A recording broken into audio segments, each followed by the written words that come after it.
I'm Anthony Forrest, the president of Steel Cod, and I'm here with John Beresford, our VP of Sales, ready to discuss all things appliances.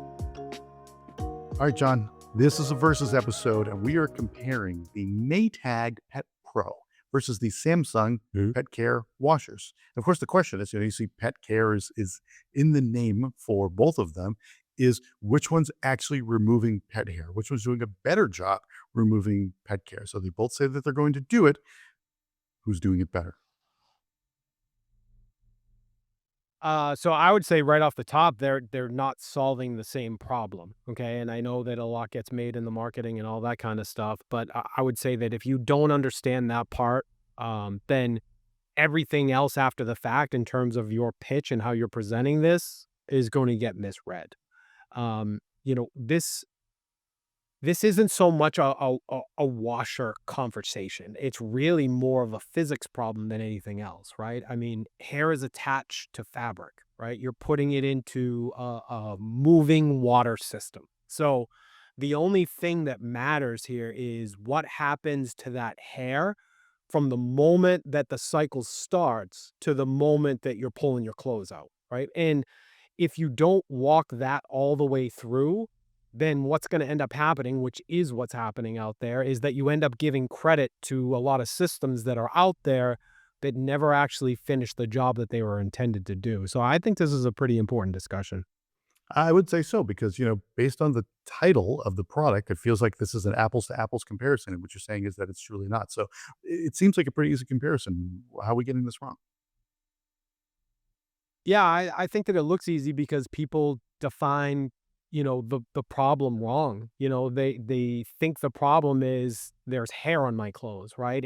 But that's honestly, it's not the real problem. The real problem is, the system never fully removes the hair once it's introduced. So, let's define the process correctly because I think this is where the entire decision really kind of sits. And there are 3 stages that have to happen for this to work, all right? So if you look at stage 1 is obviously the hair has to come off the fabric, okay? Stage 2 is that it has to stay off the fabric. And then stage 3 is it has to be removed from the system entirely. And if you miss any one of those steps, I mean, obviously, as I lay it out that way, it sounds pretty important, right? And it sounds logical. But if you miss any one of those steps, you still have a pet hair problem, okay? Maybe a little bit less of one, but it's still the same problem that you went into going into it. So now the question becomes which system actually completes all 3 stages? That's what we need to get to the bottom of here. All right. So let's start with Samsung. What are they doing? So Samsung is built to complete stage 1, okay? And I would be to be fair to them, I think this is really they're very strong at this, right? Because you've got more agitation, you've got more water interaction, and you have a cycle that's really working hard to try to break things loose. So I think that they do a really good job of hair coming off the fabric. I think that that part works really well, really well for them.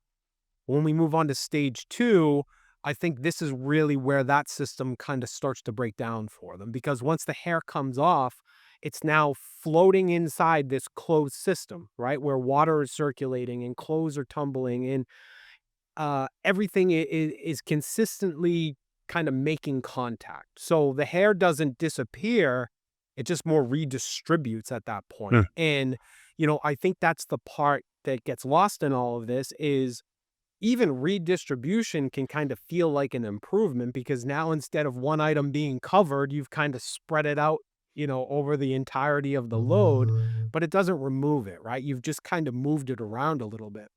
And then you get into stage 3, and this is where a lot of people just think, well, the filter is just going to solve that part for me. It doesn't because those filters are not designed to really aggressively capture and isolate everything that's been released. They do catch some of it, to be fair, but they don't really have full control over that system. So what happens in kind of the reality of the whole thing is that you're going to notice that some of the hair comes off and some of the hair is going to get caught up. and some of the hair is going to go right back onto some of those other fabrics that are in that load. So the final outcome, is less hair than before for sure, but you're still going to see visible hair, and there's still interaction required after that cycle. Okay.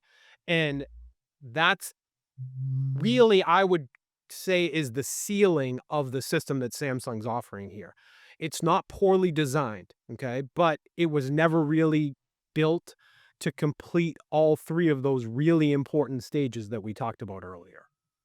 All right, so what's Maytag doing differently? So Maytag, to give credit to them, I think that they're built more to complete the entire process. Okay, so not just the start of it and be really good at it.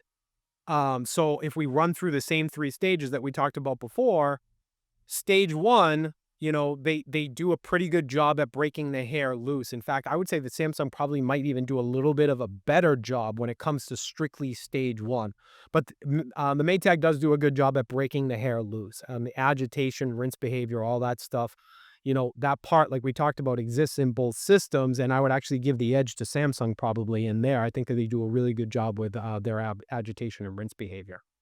But stage two, this is real where Maytag really starts to separate because they're actively trying to move hair out of contact with that entire load, not just loosen it up, but actually isolate it and separate it. So now instead of hair constantly interacting with fabric, you're reducing the chance of reattachment with Maytag here.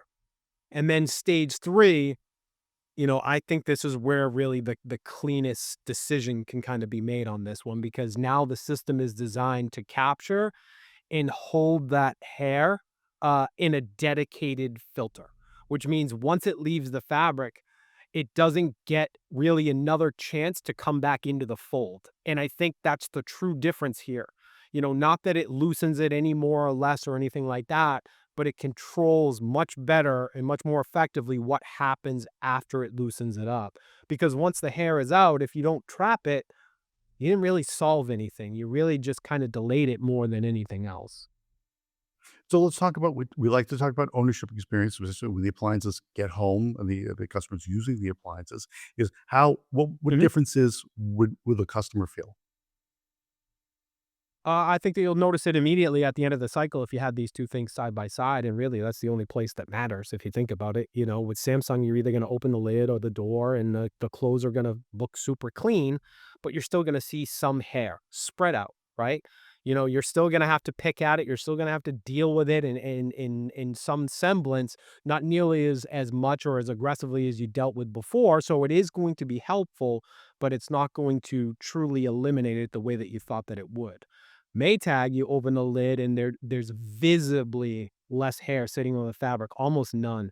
And so, and what's important for the consumer is there's almost going to be no work that you're going to have to do in addition to it, meaning no, not a lot at least, lint rolling, less having to run cycles again to continue the filtration, and just quite frankly, less thinking about it at all. It just becomes part of a regular laundry process again at some point because they do such a good job of isolating and removing from that. So to me, that's the real outcome.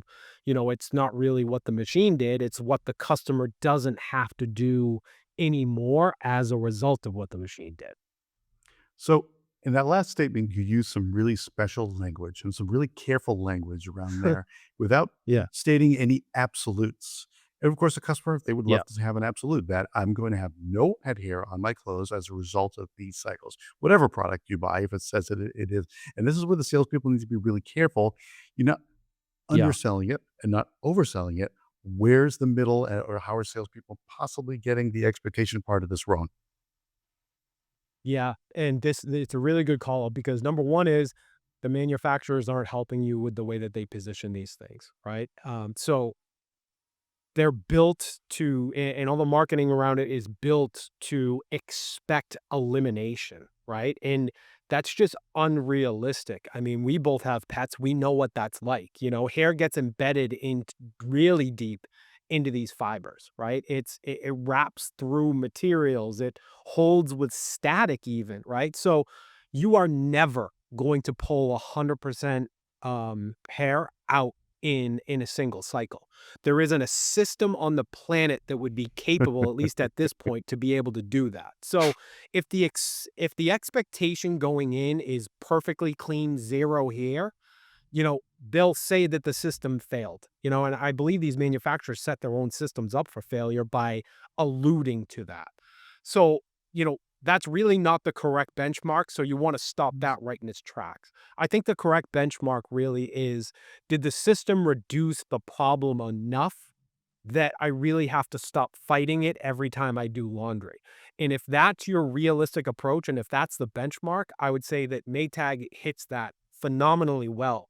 And Samsung does a really good job, but this is a versus episode. So I think really, you do have to call out a winner here. And I think between these two systems, Maytag does it just a whole hell of a lot better. We drop a new episode every day of the week, including weekends. Don't forget to rate and subscribe wherever you listen to podcasts.